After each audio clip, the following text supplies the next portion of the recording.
Assalamualaikum warahmatullahi wabarakatuh.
Assalamualaikum warahmatullahi wabarakatuh.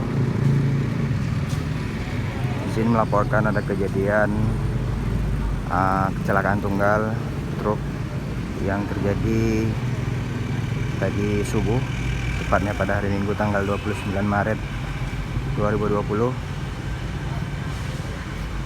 Kejadiannya truk ini menabrak trotoar sehingga terbalik.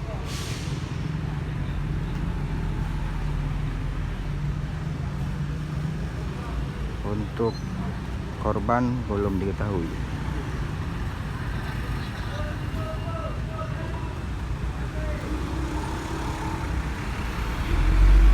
Lokasi di Jalan Medan Banda Aceh, Simpang Gandang, Kecamatan Muara II, Kota Lux Mami.